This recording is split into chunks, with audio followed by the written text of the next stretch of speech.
Welcome everyone. We're really excited to be here. My name is Lisa Lewis and I am a student success advocate. Hi everyone, we're so excited to see you. My name is Iris Moulton and I'm a student success advocate at the University of Utah. Thank you so much for coming to this kind of untraditional new student orientation setting. I don't know how many of you are familiar with Zoom, but we completely understand if sometimes, the audio doesn't work or the video doesn't work or a dog jumps on your lap or whatever happens. We're ready to roll with the punches for everything. So the purpose of this session is really to get all of your questions about new student orientation answered and make sure that we're here to support you as you make this important transition to the University of Utah. We're so excited to see you here. I'm going to begin this session today by playing just a short video, introduction to what student success advocates can do, and then we'll kind of open it up to discussion and questions, and Lisa and I can help our Office of Orientation make sure that you have everything you need. Does that sound good? Does anybody have any questions before we get started? Okay, good. I'm seeing some head shakes. So I'm going to go ahead and share my screen and find our orientation video.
So that was a short introduction to what student success advocates are and the many things that we do.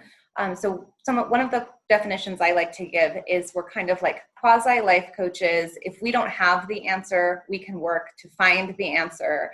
We help to smooth a lot of the difficult navigating of bureaucracy or navigating of difficult classes or how to plan your day and really try to become successful at the University of Utah. We have a lot of strategies. Each one of us has kind of our own toolkit to help students achieve what they want to achieve at the University of Utah. This might be something personal. It might be like finding a club that you want to join or getting connected with friends or finding people who share your major. It could be more specific to your academic success, learning how to use a day planner, how to adequately space out your study sessions, or honing some college level study skills. And then it can also just be professional. We can get you connected with offices like the Career and Professional Development Center on campus and try to help you kind of shape your college experience into what you would like it to be. Lisa, do you have anything that you want to add about kind of our role? Yeah, another way to think about us is like we're generalists. So we kind of know a little bit about a lot. But there's definitely, most offices are kind of specialists. Like academic advisors do one thing and they do it really well. So when you have a question and you come to us and say, how do I do this? We're like, go to the academic advising office and talk to your academic advisor. They're the ones that can help you through that. And a lot of times when you're first coming in, you just don't know which offices do what. And we can definitely help you navigate that process and figure out who is the right office or the right person to talk to. As you're working through things. That's a lot of the ways that I describe it too. That's great, Lisa. Thank you. And I just wanted to do another share screen if I can and show you all our website and kind of what we're about. And then we can start taking questions in just a little bit. So let me share my screen again. Okay, so if you go to ssa.utah.edu. This is kind of where you'll find a lot of our student success pages. I'll highlight for you, we have drop-in hours. This is just paused because of COVID. We're implementing these digital drop-in hours soon. But so if today's Tuesday and you needed to find somebody on campus to meet with and you didn't have anyone in mind, this would be a good page to come to, our drop-in hours page, and you could just meet with whomever's available. Under the Who We Are tab, we have some pictures of each member of the Student Success Advocate team. Here I am. And if you click on it, you'll be able to read a bio for each person. And you can kind of see what we got our degree in, what we studied, where we're from, anything about our background that might make it seem like we would be somebody that you would be interested in working with. So you can get to know us here. And we also have contact information available. So you'll see under each photo, there's a phone number and an email address. The exciting thing I think about Student Success Advocates is this detail. You can text us. And so you can text us to make an appointment or even just to ask a random question and you'll be able to find us. One of the things I love about our website is this Tools for Success page. And this we have right now, we're really emphasizing transitioning to online learning. But when you kind of scroll down, you'll see we have these categories like planning and time management, participation, staying well. This was something that's really important to us in terms of mindfulness, mental health, physical health, tips for how to communicate with professors, logistics and campus services. This is a big one, of course. And then we've got all of these other things that we can help you with on a one-on-one basis. And these are things that you can get individualized attention from and coaching, which I think is something pretty unique. The Student Success Advocate model is built on something that usually more expensive, fancy private schools see to get this kind of individualized coaching. And we're so excited that we're able to provide it at the University of Utah. And whoever you reach out to is going to be really enthusiastic about making sure that you get what you need. Keep muting myself. Lisa, is there anything else that you want to add before we kind of start to take some of our questions? Yeah, one more thing to know is that you can meet with us once, or you can meet with us once a week for a whole month or a couple of months. It really is individualized in that way, so that you might just need one quick answer and we'll hand it to you and that's fine. But you might have a plan that you're working on and something that, a goal that you're trying to reach, and we can meet with you regularly until you reach that goal. And then you might not need anything for a couple of months, but something else comes up later and you can reach back out to us. So we're here to serve all students from freshmen to seniors. We work with every student in the undergraduate process and a few graduate students too. So we work with pretty much everyone because different things come up at different times during your academic career. Right. And I actually have students that I've been working with for like the entire fall semester, and I've never met them. We work over like text and email and doing things digitally. But one thing that was mentioned in the video, and that I think is one of the coolest things about the Student Success Advocates, is we don't have an office. So when you're setting an appointment with us, you don't need to worry about where our office is, how far away our building is from your next class. We're able to meet you wherever you are. So I've had meetings in the lobby of residence halls. I've had meetings in, kind of department buildings in between chemistry classes. We're here to kind of support you and fit into your schedule and really to kind of be on your terms, which I think is really exciting. When so much of the university system is an office you have to go to or a meeting you have to schedule with them and go find them. All right, Lisa, what do we want to open it up for our questions? Yeah, that sounds great. Any questions right now?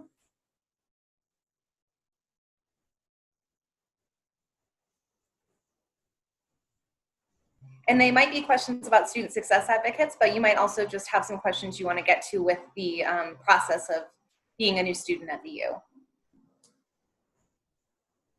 And maybe, Iris, we can take a minute to talk about some of the questions that you asked when you filled out the new student orientation form, if that's okay. And I think the main one we got a couple of times was about schedules and how to set up your schedule. And so the specialists for scheduling are academic advisors. That's their full-time job. They're really good at it. There's sort of general academic advisors as well as those who work in specific schools and departments that you'd work with. So you understand kind of what they do. That's kind of a real general broad interpretation of what they do. And so I believe as part of your new orientation, you were connected with the academic advising office. And if an office orientation people, please tell me if that's wrong, but I believe there was a connection made there. So those are the people that you want to reach out to get your schedule set up. It's a little complicated right now because registration is paused just for a little while until June 1st. But you still may be able to reach out to your academic advisor and talk with them and get kind of a schedule built in Schedule Builder so that when it's time to actually register after the 1st of July, you can make that happen really quickly. Did that sound like everything, Iris? It did, except I think it's paused to July 1st. Right? Oh. I think you said June 1st. Yeah. Oh, sorry, everyone. Which made me go, oh, it's going to be June soon? Oh my gosh, but it's actually going to be July soon. Sorry about that. I'm in the wrong month. I apologize to interrupt. I just want to say it's actually July 6th, just to be July 6th, the pause. Okay, I think we initially heard July 1st and I hadn't seen the update. So July 6th is when it opens up again, is that right? Yep, that is correct. So everything that Lisa said still is true. It would be great to get connected with your academic advisor, and there's this thing called Schedule Builder where you can work together to kind of build it so that you're really ready to register as soon as it opens up, and that way you can have an increased likelihood of getting the classes that you want. Any other questions, anyone? Hi, I have a question. Can you hear me? Yes. Hi, so are we assigned a student success advocate at the beginning, or can we just reach out to any of you for questions or for help? You get to decide who you want to work with. So you're welcome to reach out to any one of us, and you can go to the website like Iris was showing you and kind of look at our bios and sort of see if there's somebody that you feel most comfortable working with. You can actually reach out to more than one of us if you want to, too. That's just fine. But it's really up to you because we want to make sure that you're comfortable, your needs are getting met, and you're working with the person that you feel like is a good fit for you. Great. And if you ever just don't want to make that choice, maybe you've already made too many choices for the day. I know sometimes I feel that way. We do have a general email address that you can find on our website. I believe it's studentsuccess@utah.edu. Don't quote, Lisa's nodding, I think, maybe. It's actually ssa.utah.edu. That's right. Okay. But it is on our website, and you can just send a general inquiry. So you might say, kind of tell us what it is that you're looking for, whether it's, long-term one-on-one coaching or a specific question about a specific office. And then that way, the first student success advocate who's available or a student success advocate who kind of specializes in that will be the one to reach out to you. And that way, if you don't really feel like reading through all of our bios, you can just kind of play student success roulette and see which one of us you get. And we are never offended if you want to switch. Or if you meet with us and say, do you happen to know somebody on your team who's more adept at this or who has more experience with this? We're never going to feel offended. We will just be so excited to get you connected to whoever it is we think might be the most helpful. Great. Thank you so much. Yeah. Any other questions? I have a question. Yeah. So I was looking through my emails yesterday and I saw something about Block U and LEAP. And could you guys talk about what the differences are? And then if I could be in either one if I'm already in the honors college? Oh, good question. Yeah, both of those are what's called learning community types of classes where you sign up as kind of a cohort to take one class together and you're in other similar classes together. So you may have the same students in each class. And it helps you eliminate usually one of your general ed requirements if you go through a whole year of either Block U or LEAP. And they each have, I hate to tell you this, but I don't have the specific information for each one. But LEAP is usually 2 semesters. And Block U, you can switch it around for their second semester. Oh, Sydney, did you have some more info on this? I can definitely hop on and help. Okay, go for it, Sydney. So great question with learning communities. So we have, again, so many of them, and Block U and LEAP are very popular, that are very general in a sense, where students can find a community that speaks to their unique interests, or kind of their major that they're pursuing, or career goals. And so LEAP is, like Lisa was saying, LEAP is a one class situation that you would take in the fall and the spring of your first year. Typically, they help with your general education credits here at the University of Utah, and some other perks of the learning communities is the cohort size, right? And so you're with the same 20 to 30 students in these classes, so you'll see some familiar faces in the fall and the spring. And so it's a really good way to meet other incoming students at the U, and also connect with folks who might hold or share similar interests or passions as you do. And so there's a variety of topics that LEAP covers, and there are some very just like general LEAP classes if you don't want to get too specific on an interest or a specific major or career pathway. Block U is kind of taking it a little step further, and Block U is a great option for students who are still exploring or are really passionate about any of the core kind of Block U themes.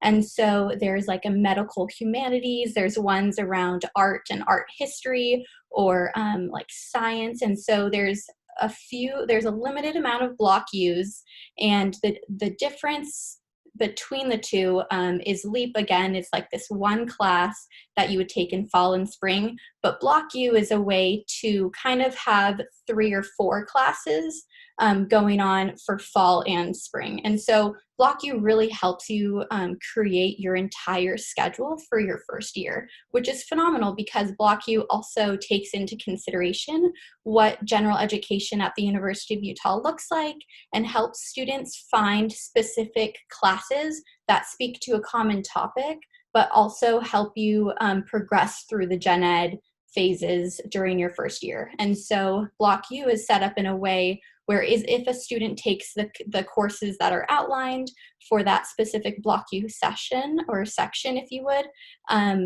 hopefully at the end of your first year, you have completed almost all of your gen eds. Or I think you might have completed all of your gen eds if you did it the right way for Block U. So again, there's a lot of options. A lot of it is a flexibility, right? Depending if your major allows you to really spend your first year taking some of these gen ed courses in relationship to the Block U that you choose, or if you only have the capacity to add one learning community as one class, that is more of a LEAP option. Both are phenomenal, but right, like we do know that we all have different ways of navigating our time here at the U, and different majors have a different sequence or prerequisites that need to be completed during a specific time at the U. And so that is kind of like, those are kind of like the high level differences between the two. But like Lisa said, there are a lot of resources on campus, and there are specific peer ambassadors or peer mentors for both the LEAP and Block U program that we would be happy to connect you with as well. Thank you for that, Sydney. And we had another question come through in the chat box, and it was, how are the student success advocates and how we work being impacted by social distancing rules on campus in the fall? And so this, so much of what we're deciding as a university and as a community about how we're going to handle being in person is changing on a daily basis sometimes. So it can feel like it's changing pretty quickly, but student success advocates, we're still meeting with students virtually to do all of the things that we talked about, helping you navigate bureaucracy, helping you make plans and using a planner, and that will continue. As long as school is in session, as long as students are in classes, student success advocates are available for that. Depending on the different phases of rolling out coming back to campus, the student success advocates will have some presence on campus. So we're not all guaranteed to be back in the fall. In fact, I think it's pretty presumed that not all of us will be physically on campus. So if there is a student success advocate that you're hoping to meet with after reading through some bios and you'd prefer to meet in person, that person may not be available to meet in person during this time, but they can meet with you over a video or have phone conversations with you, though we do expect some of us will be in person on campus in the fall. So if you prefer to meet in person, you can kind of check in with our office through the general phone number or website available and let us know that you're hoping to meet with somebody in person, and we should be able to get you connected. Anything else about that, Lisa, about the fall? No, I think that's great. That sums it up. It's just going to depend on how things look in the fall, but we'll be available one way or another to meet with you. It can even be a Zoom meeting, you know, so, or FaceTime if you want, something like that. So we've been meeting with students over the summer. That's right. And Lisa, I'm going to go ahead and make you host. It was really nice to meet all of you. I have to hop off for another meeting, but you can find any of my information on the website if you have any other questions, and I'm leaving you in very capable hands with Lisa and with the Office of Orientation. Thanks, Iris. Okay, great. So any other questions now?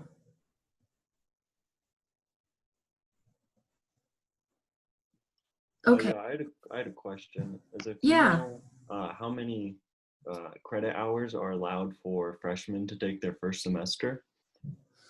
You know, I don't think there's any restrictions on that. So it would probably be a really good question for you and your academic advisor to work through and see what fits in with your schedule and what you think is kind of the wisest choice as far as how many credit hours to take. But as far as I know, there's no restrictions on that. Okay, great. Thank you. Mm-hmm. Other questions, anybody? Yeah, Emily. So are you guys a good place to start for trying to study abroad if you don't really know where to like ask those questions? Are you guys a good place for that? Yeah, we're a great place to start, and we would definitely connect you with the office that specializes in that for sure. But we can make sure that you get connected over there and get connected to a good person. So yeah, we're a great place to reach out to for that. Okay, other questions? Hello? Hi. Can you hear me? Okay. Hi, this is Narayani. I currently am in India, so I don't think so I will be able to be physically present on campus during the fall semester. So that means most probably my schedule will be a night schedule because the classes are like around from 8:45 p.m. to 8:45 a.m.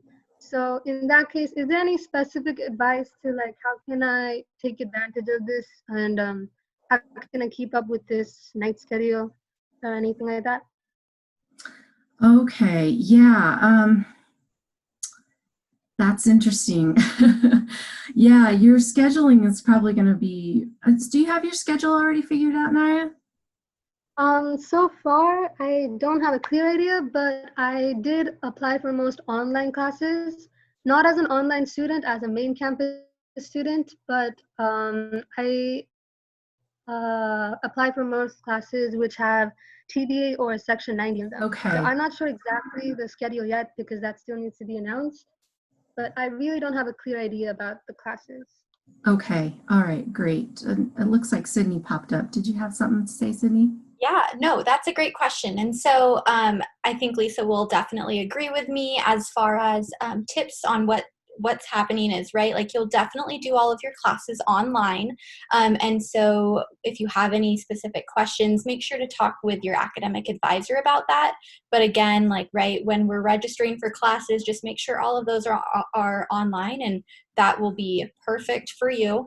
And as far as like taking advantage of like connecting with an SSA, and that should be totally fine, right? Like knowing that you can't you don't have to be in person to take advantage of working with an SSA or using them as a resource to really capitalize on your time here at the U. Instead, you can definitely text them or even just email back and forth, and right, like working around the time zones, that is so easy, and that's something that they would love to do, and make sure that, again, like even though you are abroad and navigating classes online, I would also highly recommend connecting with an SSA, because if any question does come up, they are kind of like your go-to person that they can then connect you with other respective offices or folks on campus for specific questions, knowing that, right, like you are navigating the online space and it can be hard at times to get in touch with some folks or know kind of where to go. So I would definitely, right, like stick to definitely all online classes, and then reach out and connect with an SSA, just so you have someone that you know you can always reach out to if you have a question. Thanks, Sydney. Thanks for talking that through. And also know that all of the offices right now are available via email. You can reach everybody that way right now. So if you have any questions, you can send an email, of course, at any time, and they should get back to you. Most of them are within a few days. So just know that everybody's kind of made that switch. So it'll be really convenient for you to be able to access anybody online. But feel free to reach out to us. We can make sure you're connected to the right place too.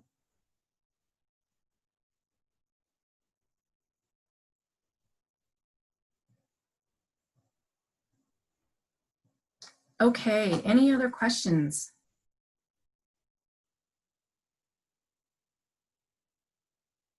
Hi.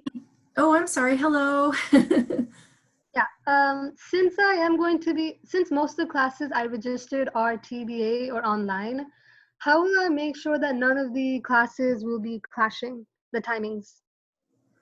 Okay, if you go, well, I talked to your academic advisor for sure on this one, because they're the ones that are going to make sure that you're getting into the right classes at the right time. But there's something when you go through to register in your CIS called Schedule Builder. And you can go in and actually put in your breaks, like your lunch break or your work break or something like that, and fill in the times when you can't take classes.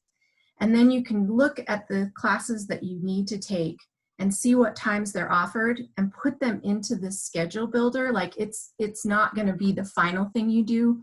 This is kind of the test run for what you do to try to make sure you're getting all of your classes kind of in on a schedule, in the right places at the right times. So that's a tool I would use, and your academic advisor can kind of walk you through that a little bit more specifically to make sure that you're using it properly. But you can actually plan like more than one schedule in Schedule Builder, just in case like one class fills up in the one type of schedule that you had built. You can actually switch to another one. So it's kind of a template to work through all of the different options for your schedule and for your class needs. Sydney, you want to jump in?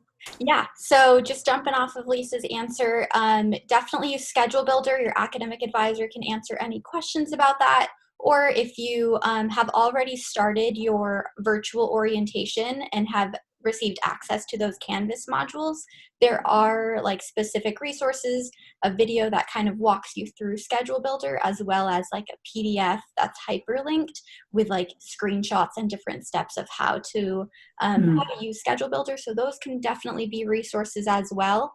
And then as far as online classes go, for the most part, they are facilitated in an asynchronous way. So that means that because you're online, you get to choose and like set your schedule of when are you going to work on your classes throughout the week in order to meet the deadline, instead of it's an online class and we all have to jump on at a specific time to listen to a lecture. And so that can be a little tricky, but what I would recommend is, again, your academic advisor should know.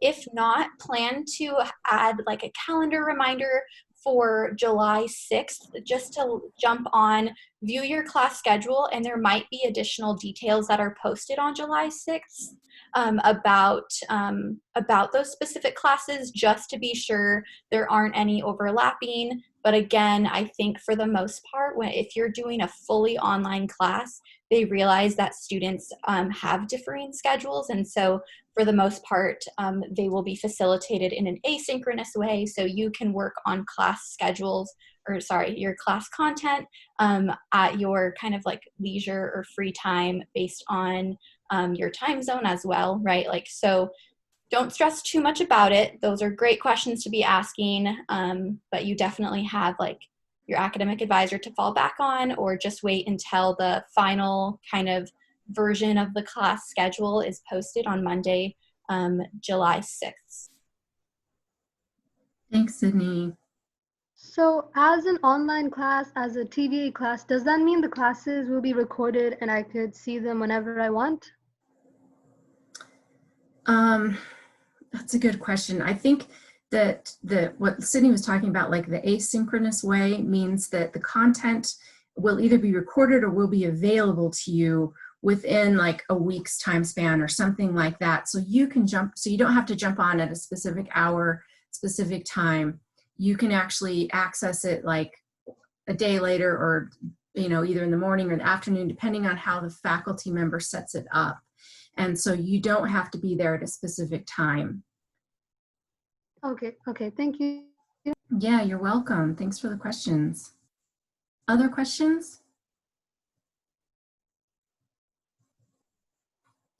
Okay, we'll keep them coming. If you've got more, feel free to jump in at any point in time and let us know. We'll get to your questions for sure. I'm going to move on to a slightly different, this is kind of in line, but it's a slightly different way to look at things. And what we wanted you to know is that your journey here at the U is one that you are not taking alone, that you're definitely taking with other people, including student success advocates and people from other offices, other departments, like your peers, your faculty. Everyone's kind of on this journey with you, including some of the people outside of school that you've been working with, maybe teachers, maybe family members and friends, things like that. You've got a team that's helped you get to this point. We like to kind of call it your support team. So we want you to think a little bit about the people who helped you get to this point. Who's been on your support team as you've come through, you know, even grade school, junior high, high school, like who's been around that's been on your support team? And I've got a little grid that has some different topics and ideas and things that or places of support that you may or may not have considered before that I just want you to kind of consider and look at right now. And if you've got something to write on and you want to make some notes about this, great. That would be that would be ideal. But if you don't, just look through these topics and ask yourself, like, who did you go to when you needed help with classes? You know, who are the people? It might be one person. It might be no people. Maybe you were really independent and did your classes yourself and you just leave that one blank. Or maybe there's multiple people in here that you've actually reached out to get help with your classes. And look at all of these and consider who you've actually worked with, like when you wanted to plan for your future. Again, you might leave it blank. There might be nobody there, but you might have multiple people there. We want you to kind of look through all of them. When I need inspiration, when it's time to buckle down and study, when I don't know who to call, who have you reached out to, when you need a good workout, when I need someone to talk to, and when I need help with finances. I'm going to just be quiet for a minute and let you think about those and think about who's got you to the point where you are now. You've obviously been successful. You know, you've reached this point, you're about to jump into the U. But you might probably had some people on your team up to this point. So I want you to consider who's been on your team. Maybe fill those in if you've got a minute, or make a list for yourself. Or if you don't have anything to write on, just consider some of the names that you might put in there. And I'm just going to give you like a minute to do that. So I'm going to be quiet for a second here.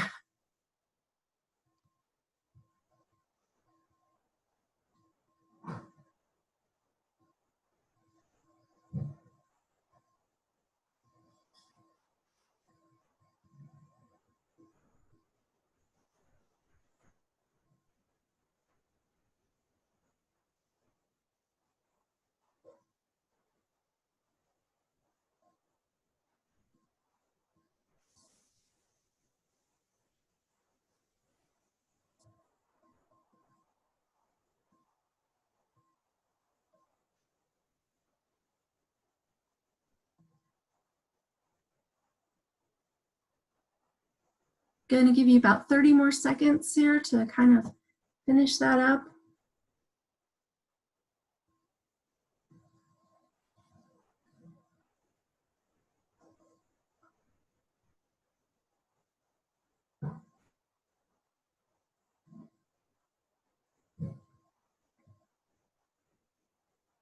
So, okay, let's consider your list just a little bit and think about, like, how full is it? You know, were you able to fill most of those out? Do you think you've got people that you can reach out to for those different areas or places where you can go, things like that? Like, consider your support team right now, because you probably have one. I think most of us who get to this point definitely have some help with those things. And look at the places where maybe there's some blanks. Maybe you haven't had anybody on your support team there. And maybe it's a place where you think you might want to add somebody. Even in the ones where you had somebody there, maybe you want to actually grow that a little bit. Look around and see if you have the same name over and over again. You know, maybe that means that it's time to grow that a little bit, add some people to your support team. So think about that just a little bit as we're walking through here. And one of the things we want to highlight is when you don't know who to call, we were hoping that you'll add our name here, that you can put down Student Success Advocates as somebody that you can reach out to. You haven't had us before, and so this will be a new one, but make sure you include this ssa.utah.edu or the phone number here, and then here's our website. Because we're a great place to start. So I'm going to show you another page that's kind of got some of these filled in. These are all options for you at the U. These are resources that we know about that are available to you in each of these areas. And I don't expect you to read them all or be able to write them all down. There's just no time for that. But what we really want you to know is that we are available to answer these questions for you. If you end up, let's say you end up needing help with your finances and you're not sure where to go or who to talk to, like, we've got connections to the lists in here, and we can get you started and help you get to the right place. Like, you may not know, but there's a personal money management center on campus, and they help students with their own personal budgets. They can help with taxes. They can help you navigate a little bit if you've worked with financial aid and scholarship and maybe you know, you need to address things in a different way. They can help you brainstorm ideas around that. And it's free. It's a free service on campus to all students. So it's a really great resource, and we can make sure you know who they are and where they're located and how to access them. So there's a lot of things like that on campus. Like, you may not know that the Student Life Center, which is where most students go to exercise, at least indoors, they've been closed for a while. They may be open when school starts again, but they've been doing online classes. So you can actually access some of the classes through them online right now. And I think they'll continue that as long as things are a little bit different, you know, with the way we're handling classes at this point. So just know there's quite a bit of support out there, and you may want to reach out and expand your success team. You may want to learn about the different areas, maybe places where you've never even considered going before, like to the art museum, or you know, taking a hike on the Bonneville Shoreline Trail, which is close. We can make sure that you know how to access some of these places. But keep us in mind as a place to start. And there's our information again down at the bottom. When you just don't know who to call, we're a great resource. So any questions about that right now?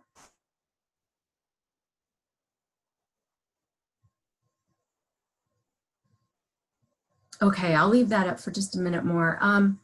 We're also, like, just so you know about us, I think that the video mentioned you can reach out to us to get started with scholarships, learning about job fairs, research opportunities on campus, things like that. We're a great resource to start with. There's like, you may not know, there's a career and professional development center on campus that we can make sure you get connected to. If you don't know how to, you know, navigate that, or you don't know where they are, please let us know. Tutoring, writing center, things like that were a really great resource, just so you know it's available. Like, you may not know that these places are even available, and we're a great place to start to get you connected with things like that. Okay, I'm going to go ahead and close this now. And the biggest thing we want you to walk away with is that we're just a great place to reach out to if you need anything. So we'll open it up for questions again.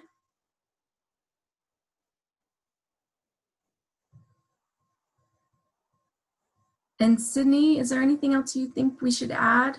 I'll just ask you in case there's something that you feel like needs to be said that we haven't said yet. No, I think this is great. I think hopefully you found this session helpful. Again, reach out to all of the student success advocates if you have any questions. Again, similar to what they said, right? Like, navigate their website, find someone who works for you. If not, fill out their form or email them and you'll get assigned one of the SSAs. If you have any specific questions for orientation, I know like navigating everything virtual can seem a bit weird, but just know that we're here to support you and answer any of your questions. So if there is anything specific to orientation or specific to maybe connecting with an academic college, if you are a little lost and you haven't heard from yours, feel free to give us a call. Probably an email would be best, because then we can just connect you via email with your college coordinator.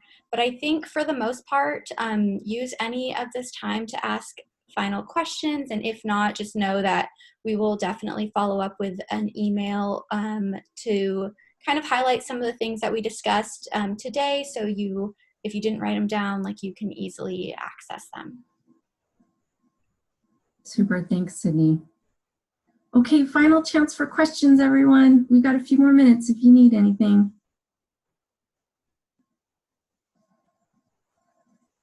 Okay, super. Well, we sure look forward to seeing you all this fall and hope to connect with you individually. Please reach out if you've got any questions to Iris or myself or anybody else on our team. We're excited to have you at the U. It's going to be super fun. It's going to be a great experience. I know it. But if you run into any challenges or want any more challenges, like, please let us know.